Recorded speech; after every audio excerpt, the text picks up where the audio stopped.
Sequentia Sancti Evangelii secundum Ioannem.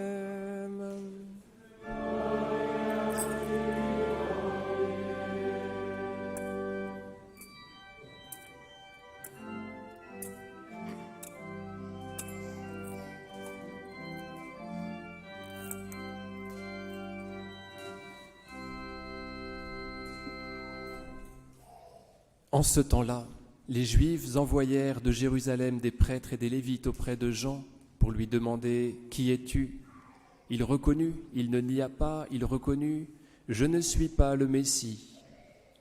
Et ils lui demandèrent « Alors es-tu Élie » Il dit « Je ne le suis pas ». « Es-tu le prophète » Il répondit « Non ». Ils lui dirent alors « Qui es-tu » Que nous donnions réponse à ceux qui nous ont envoyés.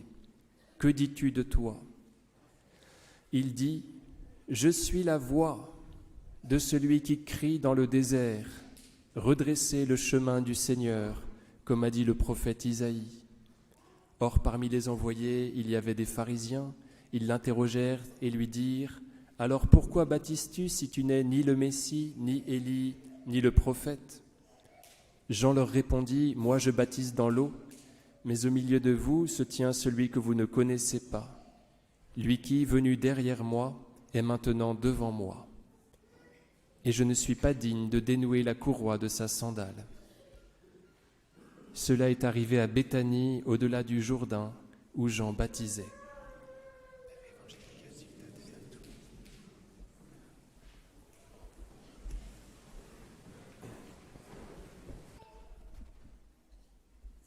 Au nom du Père et du Fils et du Saint-Esprit, ainsi soit-il. Chers amis, saint Paul nous commande de nous réjouir et on a envie de lui répliquer qui dit que cela ne se commande pas. Comment peut-on être heureux en se forçant à l'être ? À vrai dire, on peut essayer. Et vous voyez, quand on fait un sourire, eh bien, notre âme peut prendre un pli de joie, elle aussi. Elle peut être entraînée dans le mouvement de notre faciès, vous voyez ?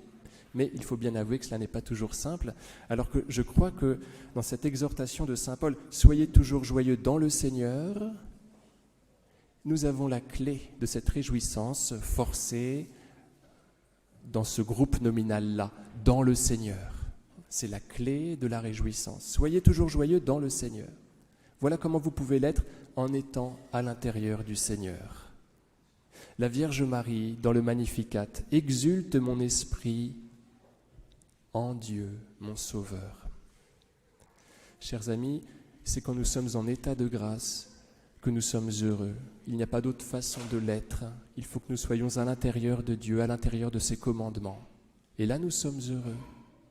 Bien souvent, nous nous en rendons compte en négatif, malheureusement.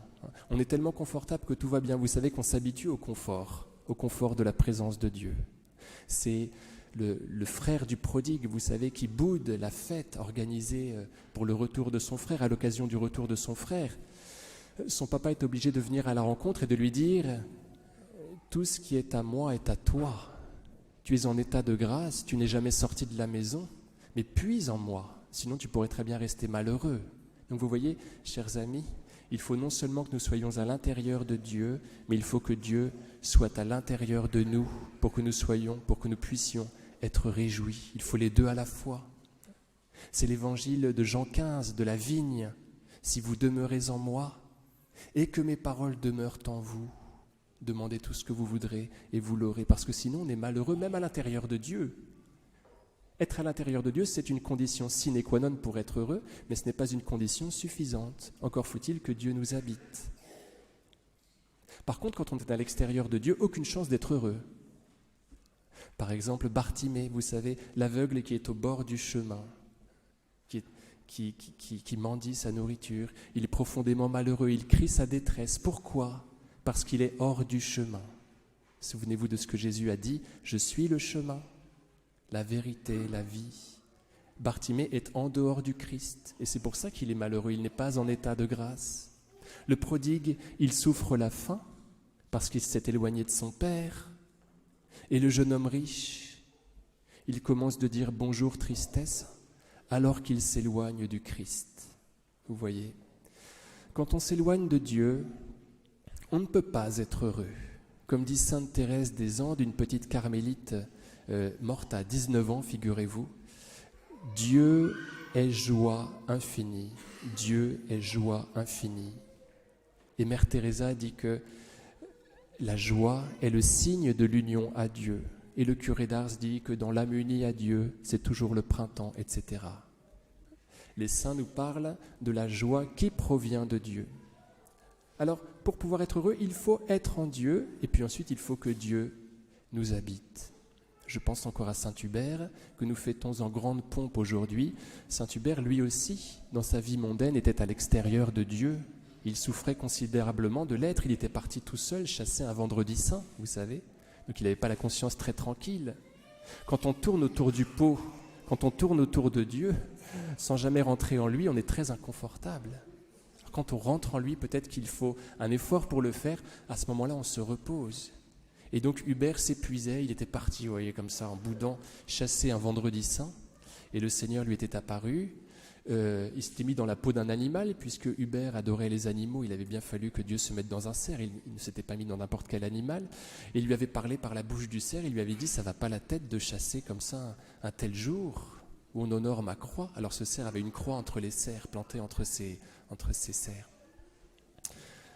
Entre ses bois, qu'est-ce que je raconte? Un truc qui n'allait pas. Voilà. Et tu ferais mieux d'aller prier. Voilà. Donc il le fait rentrer en lui. Il va le chercher jusque sur son terrain de jeu. Après l'avoir bien travaillé au corps, vous savez, il n'avait pas la conscience tranquille. C'est comme saint Paul. On pense qu'il était converti d'un seul coup sur la route de Damas, mais ce n'est pas le cas. Jésus avait déjà commencé de le travailler. Il lui dit, quand il le convertit sur la route de Damas, « Comme il t'est dur de te rebiffer contre l'aiguillon ». Autrement dit, Jésus avait déjà commencé de le piquer. Il veut qu'on rentre en lui pour qu'on soit heureux. On ne peut pas être heureux quand on n'est pas en état de grâce. Voilà. Et on ne peut pas être heureux quand, alors que nous sommes en état de grâce, on ne prend pas le soin de faire rentrer Dieu en nous. Alors comment est-ce qu'on peut faire rentrer Dieu en nous? Sinon en étant humble. Parce que l'humilité l'attire. Le Seigneur, comme la nature, a horreur du vide. Et quand il voit un vase, une béance, offerte par humilité à sa grâce, il court, il s'engouffre à l'intérieur de ce vase, il l'emplit, il le fait être plein de grâce, comme la Vierge Marie qui est honorée comme vase, vous savez. Alors, c'est le cas de Saint Jean-Baptiste. C'est un homme extrêmement humble et qui confesse dans d'autres endroits des évangiles, en Jean 3 par exemple, qu'il est un garçon infiniment heureux, Saint Jean-Baptiste. Vous savez, il dit « Moi je ne suis pas l'époux ». Celui qui a l'épouse, c'est l'époux. Celui qui possède l'épouse, c'est l'époux, c'est pas moi, c'est vrai. Mais j'entends la voix de l'époux et je suis comblé à la joie, je suis comblé par la joie que j'ai à entendre la voix de l'époux. Donc, vous voyez, il s'inscrit dans une humilité radicale qui le fait se réjouir fortement. Saint Jean-Baptiste, vous voyez, quand on lui demande qui il est, il répond. Quand Dieu répond « Je suis », Yahvé, à la question de Moïse, Saint Jean-Baptiste répond « Je ne suis pas ».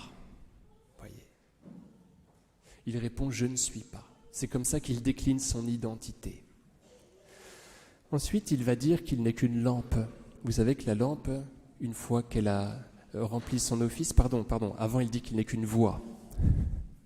Il n'est qu'une voix. La voix, une fois qu'elle a rempli son office, elle se tait, elle disparaît, au profit de la parole qu'elle a transmise. Qui est cette parole? Jésus, bien évidemment, au commencement était la parole. Donc, Saint Jean-Baptiste s'efface au profit du Fils. Il dit « je ne suis pas », il dit qu'il n'est qu'une voix. Un petit peu plus loin dans l'évangile, selon Saint Jean, dans le même évangile, Jésus dit de son cousin Jean-Baptiste qu'il est la lampe qui brûle et qui éclaire. Vous savez qu'à l'époque, les lampes, au fur et à mesure qu'elles éclairaient, elles baissaient parce qu'elles étaient des bougies. Et donc la lampe, à un moment, disparaît après avoir transmis la lumière qui est là pour toujours, qui est le Christ, bien évidemment. Donc Saint Jean, vous voyez, s'efface devant le Christ, devant le Seigneur Jésus. Et il trouve sa joie dans cet effacement. Pourquoi? Parce que cet effacement, cette humilité attire Dieu qui est joie infinie.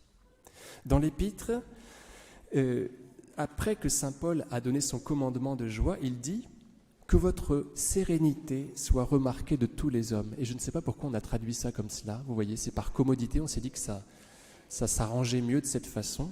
Mais ce n'est pas ce que Saint Jérôme a écrit. Il a écrit juste après « Modestia vestra, notacit omnibus hominibus. » Modestia vestra, notacit, que votre humilité, que votre modestie soit connue de tous les hommes. Il n'a pas dit que votre sérénité soit connue de tous les hommes. Hein. Je ne sais pas pourquoi on a traduit ça comme ça. Il a dit, l'Écriture sainte dit, juste après le commandement de la joie, par la bouche de Paul, que votre modestie soit connue de tous les hommes. Comme s'il y avait un rapport entre la joie et la modestie, entre la joie et l'humilité.